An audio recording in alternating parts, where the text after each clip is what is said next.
Hello there guys, this is Captain Invisible here and welcome to our first stainless steel battle for the stainless steel week as part of our 200 subscribers special.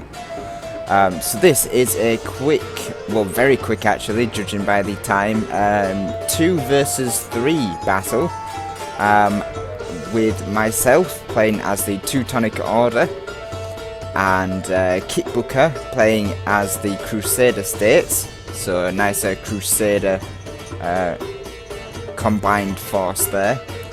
And our opponents for this match were Stiefel SS playing as Venice.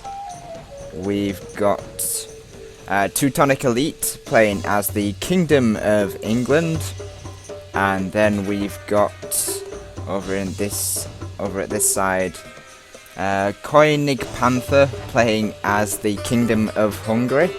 And I'm not going to go over the armies too much as this battle really does kick off incredibly quickly, so we're just going to get straight into this.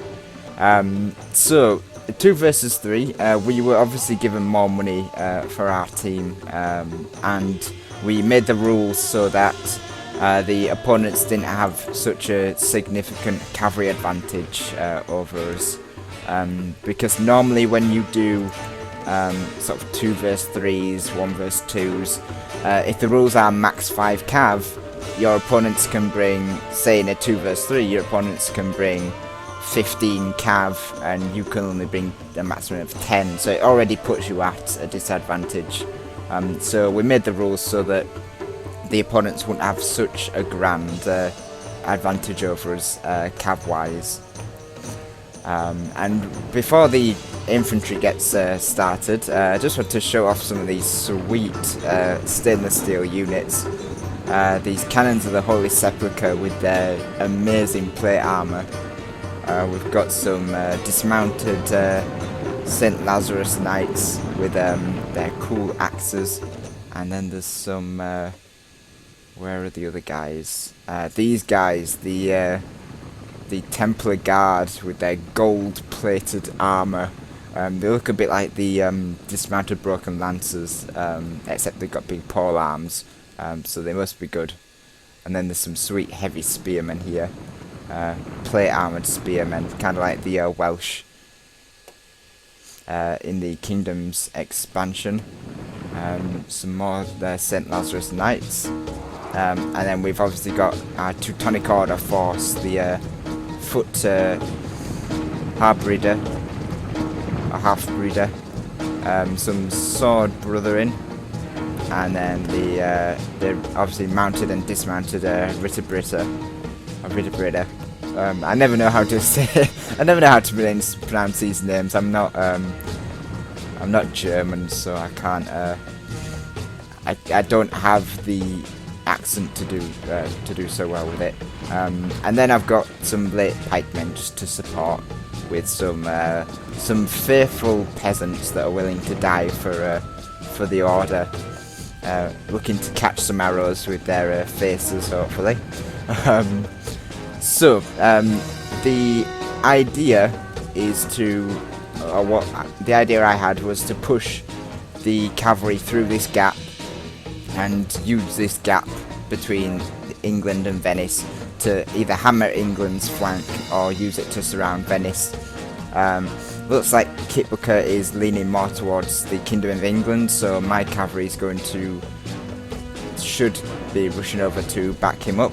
I'll just fast forward it a little bit quicker, but obviously it's going to be quite a quick battle. Already Kit Booker's cavalry is engaging these halberd units, and normally this isn't such a great idea, but he seems to have done quite a lot of damage with these constables of Jerusalem. Knocked a halberd unit down to about 40 men. And these Templars are going to see off their knightly brethren. I thought this was quite amusing, the Templars chasing the constables off the field. It's quite, I say, quite an interesting combination of knights there. And it looks like that Kibuka's also engaged the English flank here. These King's men are going to really suffer a brutal charge from the St. Lazarus Knights. And now I'm allowing Kibuka to pull out, and my Ritter are going to come in to cause some devastation against these English knights.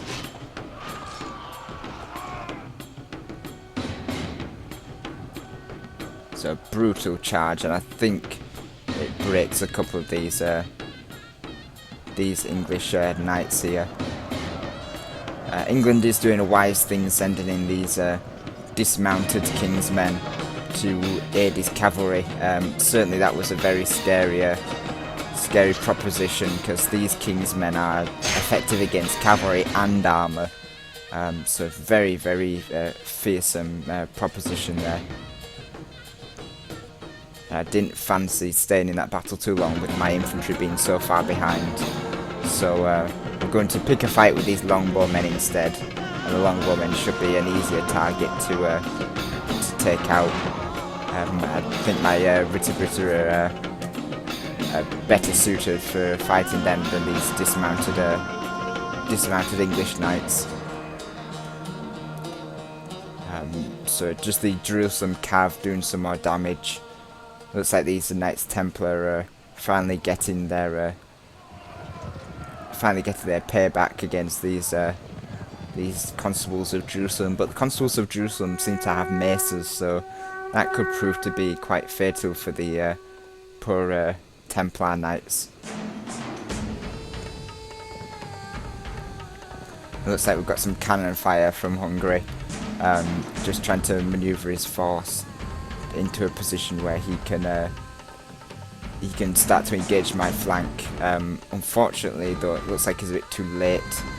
My infantry's already reached England, and I've still got reserves back here, the foot Ritter to cover my flank, whilst my halberdier are going to take out the English infantry and attack the English flank here. Just my knights getting stuck in. There are pikemen in the mix, so I have to be careful here, but I think in a second I try and pull my units out to get out of the way of them. Another excellent charge from the Ritter knights into these poor heavy swordsmen of the English, and it sends a couple of them flying up into the air. Just jump back over to the Venice Crusader fight, which looks like it's got underway. These cannons of the Holy Sepulchre cutting into the formation of pikemen and doing their justice against them, with some excellent cav support from the Constables of Jerusalem is in the mix. Venice does have a lot of units back here spare. He's done a good job of kind of catching the enemy and halting the advance whilst he brings in his reserves. But unfortunately, the loss of the Venetian general will cause some morale issues for these units. Venice really doesn't have excellent morale, and it's going to cost Venice quite a bit in this battle. Looks like the Templar Guard have got stuck into these broken lances, and their armour is going to mean nothing to these pole arms. They're going to cut through them like a hot knife through butter. Back over on the English flank, it looks like we've managed to surround these pikemen with cavalry and infantry. So the English infantry is just in a nice blob here. There are reserves back here. I think, again, a good use of reserves to back up this kind of attack. So now England can send these infantry in to hit basically our counter flank.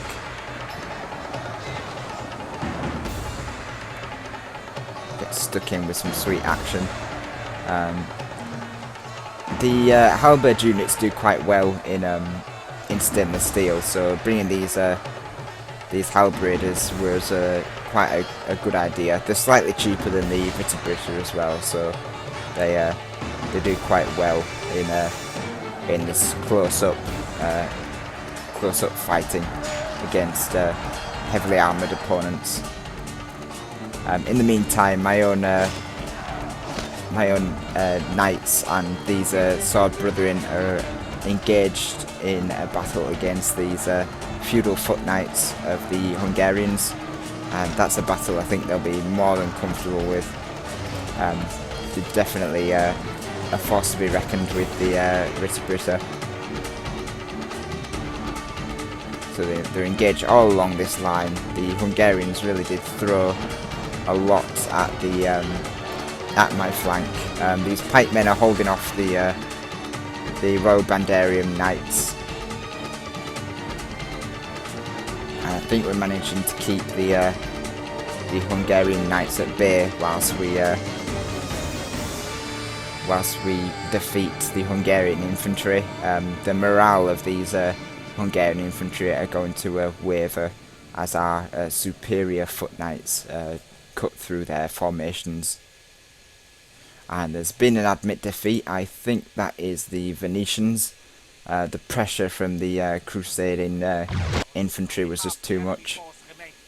It looks like, I think that was our general that just ate a face full of cannon shot, so he's been killed unfortunately, but it's not going to break the morale of my men. They are strong moraled troops. They won't die just because their leader is killed. They will avenge him and fight to the death. That's exactly what these Teutonic Knights are going to do against these Hungarians, and to a lesser extent the English, which have, I think, now fully committed everything to this fight. We've just got their longbowmen back firing away.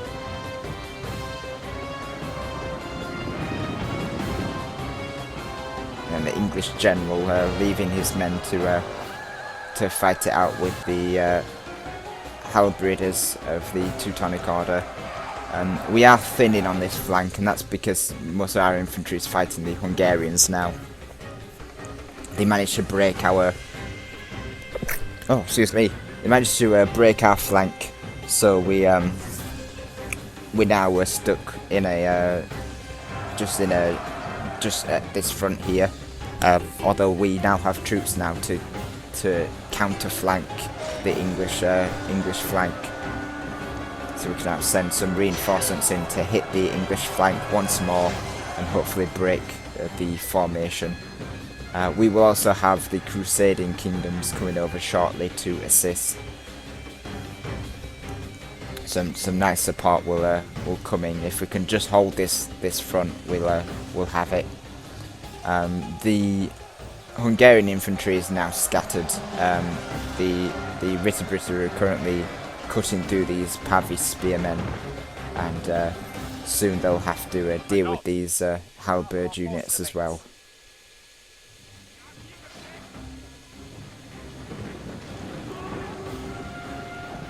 The Hungarians have formed up quite a nice firing line here, and I think they're shooting into this blob actually. And they might be shooting my pikemen, I'm not too sure either way. But we're still holding the English front, and we are now breaking through this stake line he's set up, and we're going to be able to get into the English back lines and do some damage. In the meantime, we've got Hungarian cavalry roaming around here, probably trying to take out our last remains of our cavalry. Looks like we've got some longbow shots coming in. Looks like it was trying to focus down my cavalry, which is a sensible idea, to be fair. You don't want cavalry roaming around, which unfortunately we've got some Crusader cavalry sort of floating around the battlefield looking for opportune moments to strike.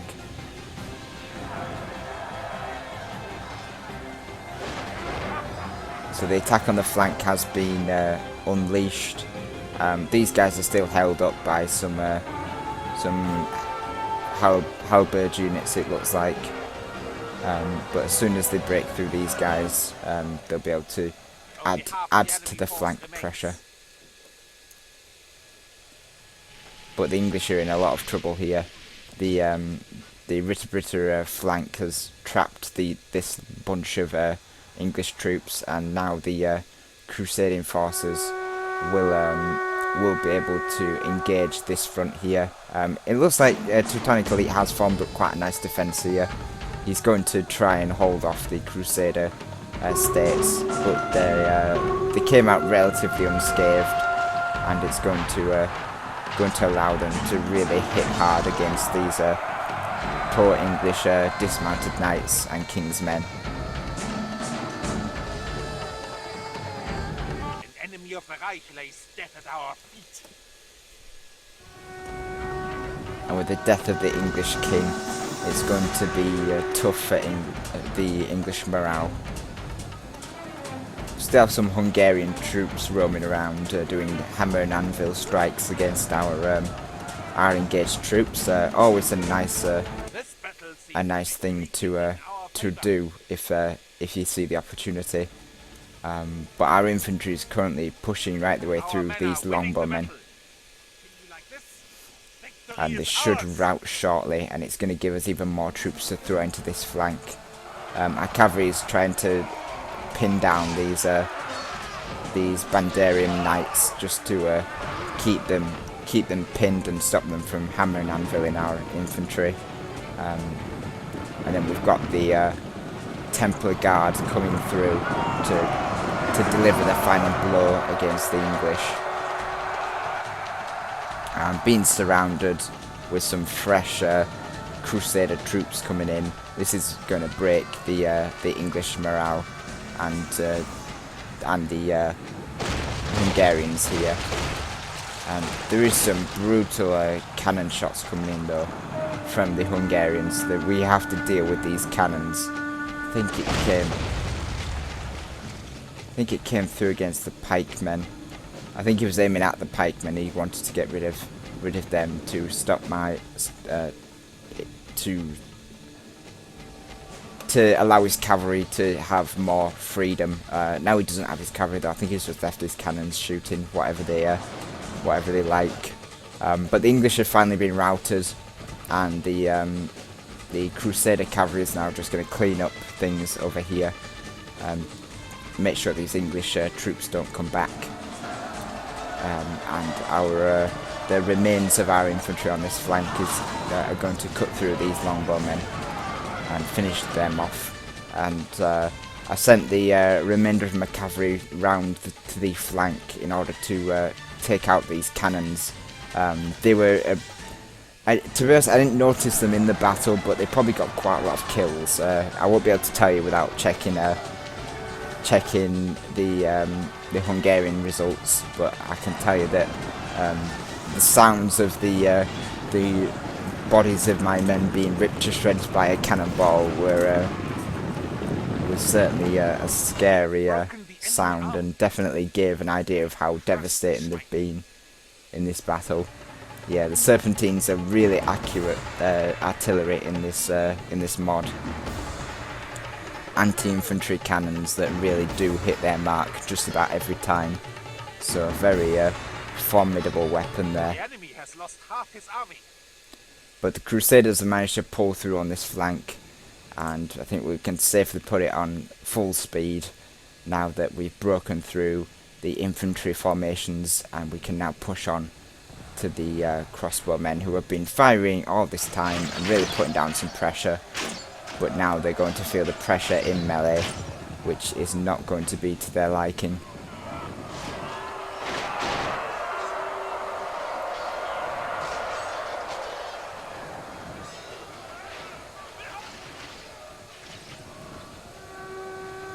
So we've got the Crusader cavalry coming in, backed up by some of my infantry units, and then the Crusader infantry following on shortly behind.